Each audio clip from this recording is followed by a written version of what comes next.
I want to turn a little bit to Florida Atlantic on Thursday. What are your thoughts? They go 9 deep. They got shooters everywhere, and they got a 7-footer that can rebound. Is this a matchup that Tennessee should be concerned about?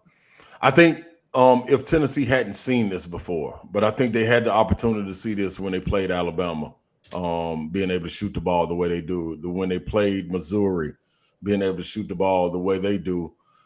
So I think Tennessee, when knowing what they're getting into, and all you got to do is look at the numbers. And I'm an eye test guy.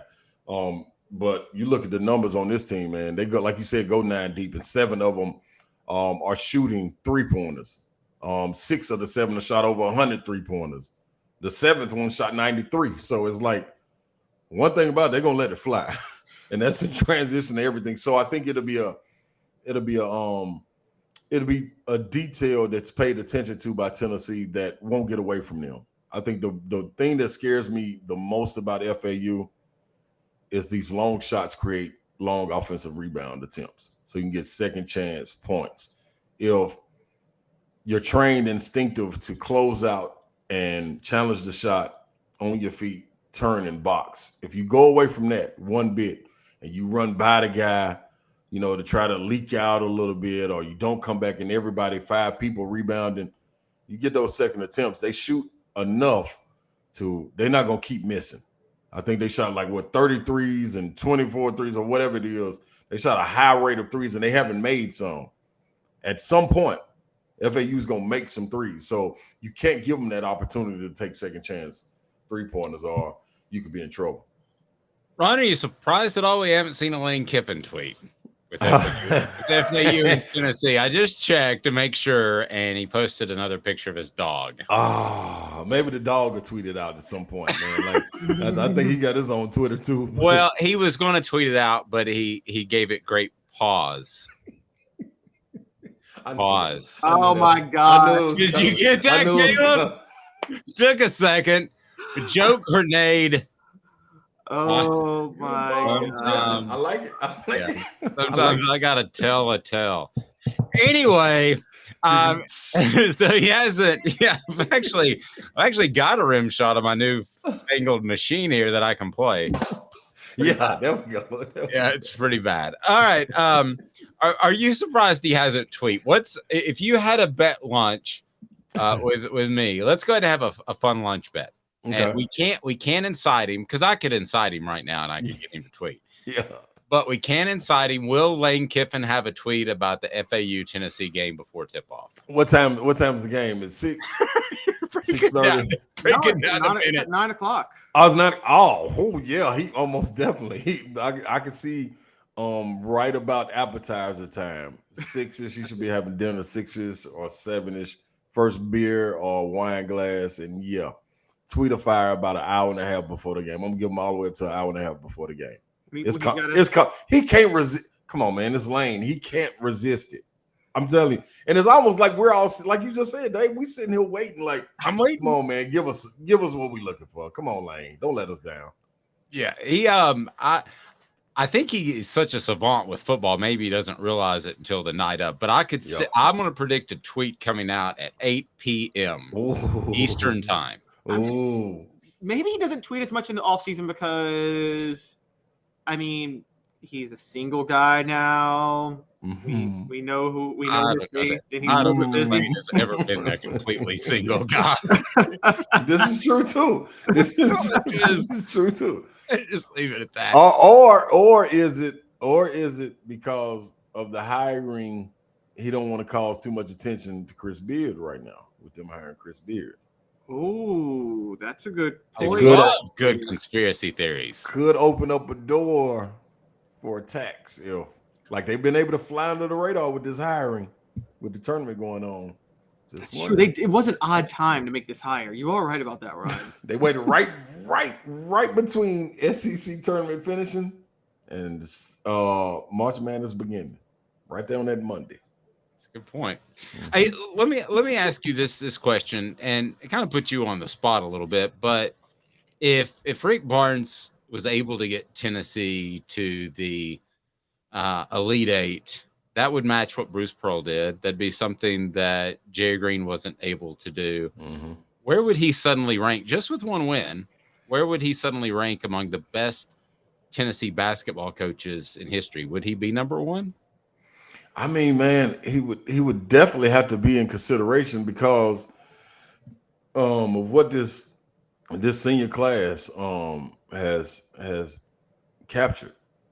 He went and got an SEC tournament championship that was elusive. And then this Elite Eight run, which seems to be elusive, even with the talent that has been there. Like, it's like, wow, you've been, like you talked about earlier, you've been knocking on the door to get there, and why can't you get there? So I think it would, and then with everything that kind of fell into place, losing your starter, Josiah being out of the lineup, man, just so many different things. I think it would be warranted. You know, I would probably throw him up at. He'd definitely be top 3. I think he'd definitely be top 3. I think each coach, and depending on their tenure, like I don't think anyone has had a. Well, Bruce might have. I was gonna say I don't think anybody's had a tenure like Coach Green did in 4 years, getting the team back to the tournament, Sweet 16 appearance, ranked as high as 4, SEC championships, but he only did it in 4 years. Like, it was like, wow. You know what I'm saying? Yeah, Caleb could probably pull the stats exactly, but it seemed like those teams that you were a part of were more explosive, better teams. Oh, without question. Yeah. Oh, without question. But you still have to, like, none of us had a back-to-back SEC player of the year on our team and didn't advance. You know what I'm saying? Like, all SEC performers, we definitely had that. But I like, if you ask me like to stack it up, yeah, without question, I'm gonna take our squad all day long, because top to bottom, 1 through 10, man, you could have 2 sets of starting 5s on any team in the country. Yeah, you guys were goofy good. There's no question about it. As a player, when you look and we'll let you out with this, as a player, when you see Rick Barnes' style, that's a little bit more physical, that's a little bit more half court, would no pun intended, would you give pause to playing for Rick Barnes because you want to go up and down? Would you run as? I'd rather go up and down. I don't mind playing defense, but I'd rather go up and down and throw oops, because I can't dunk anymore at 49 years old. But I don't mind throwing some oops to Ron Slay. See, okay, so this is my thing.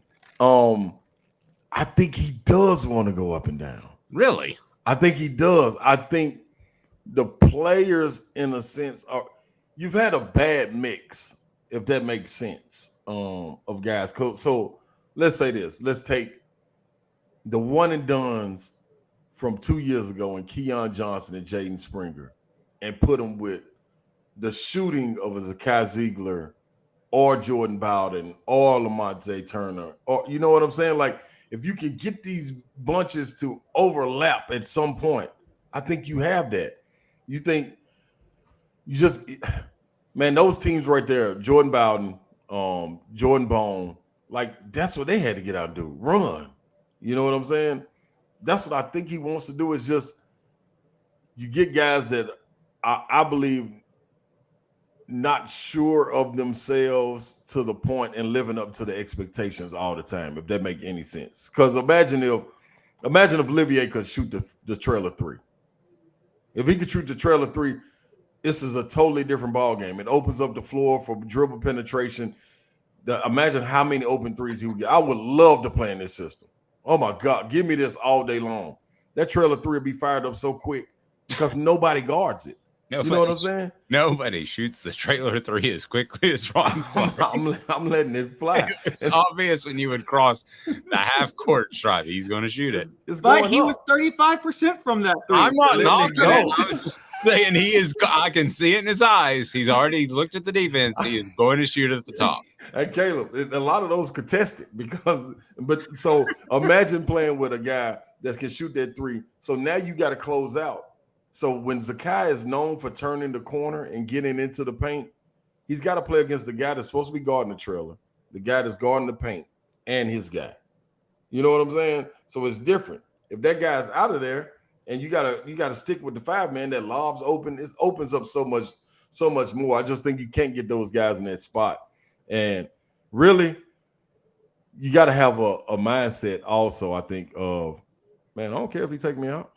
It is what it is. I'm shooting this ball. I just think it's part of it. And you got to work on it in practice so it looks normal to everybody. Like, you can't come down shooting the trailer 3 from the logo and you ain't been doing it in practice because everybody going to be like, what is he doing? He's crazy. You know what I'm saying? So I think they do want to run, man. I just think he likes more quality shots as well. So if you can get a quality shot while running, you got to get out and go. Ron, Caleb, take it away, but I got to mention this. Smoky Mountain Red said Chris Lofton was inspired by Ron, an inspiration for Tennessee basketball for all time. That's what I'm talking about, Smoky Mountain Red. You know your history. That's what I'm talking about. that second E logo 3, that was me. Ryan, wanted to jump in before we let you go about, I know you tweeted about it yesterday, but what does it mean to you as a personal friend of his, of John Henderson getting into the Tennessee Sports Hall of Fame? I think, you couldn't have a more worthy person, 2-time All-American, Outland Trophy winner. What does that mean to you, just who knows him as a friend? Man, it's amazing, man. I'm so happy he's getting acknowledged, man, because you talking about a guy that's humble, man. He always shines the light on people near him. Like, I don't even know why this ringing. Maybe that's him calling. Like, our fax machine never rings. The fax machine? It never rings. Like, I mean, never. So maybe that's him calling to let me know. Don't give him no flowers right now. But that's the thing, man. He always shines the light on other teammates and things of that nature. And knowing he's been this talent his entire life. You know what I'm saying? He's always been the best.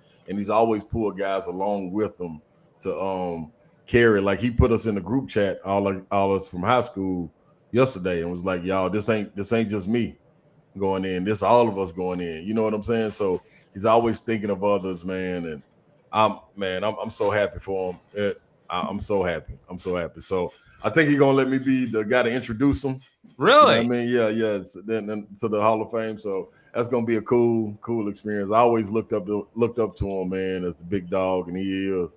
But man, he always kind of carried me with him, and motivated me while being able to watch a guy like him. Are you nervous yet about the speech? No, I can't wait. I'm trying to think what stories I can tell that'll be okay. That'll be okay. I'm trying to envision Ron Slay if you had chosen to play defensive end next to John Henderson, how intimidating that would have been. How many games were with John Henderson and Ron Slay? Oh, it would have been serious. But see, I didn't want no parts of that defense. Like, you could have kept me a tight end or something, and I would have did something. But no, they get too rugged, man. I had to watch them all the way through high school. They wouldn't even try to block him. The ball would be snapped, and they would dive straight at his ankles. Like, this is high school. I'm like, dude, what? How you gonna do this, man? Like, and it's crazy. He got through it. I don't know how he got through it, but he did. Ron, the last thing, you like Tennessee to win against FAU? I do like Tennessee to win. I think they're gonna be paying attention to detail, get to the shooters, challenge, and not give up second chance shots, and do the same thing. 9 turnovers or less. They do that and don't allow this team to get out and run. And they got to show FAU got to show they can go rebound on the defensive end to get the rebound to get out the run like they want to do. You got to be able to impose your will again. Have guys going to the boards like Julian Phillips. That was humongous. Him going to the boards, Josiah Santi going to the boards. Like, that's different, man. When you got to get 5 bodies accounted for and able to get back, you got something good. So, yeah, I got him winning. Ron Slay, you can check him out on 104.5 The Zone with Brent Doherty and Don Davenport. He does a great job from 3 to 7. If you're in the area, certainly check it out. Ron, have a blessed day. We always appreciate it, buddy. Yes, sir. See, keep the beard, Caleb. Keep the beard. Thank you. As long as you can do it, it's not all white. I tried mine in December, and it was all white.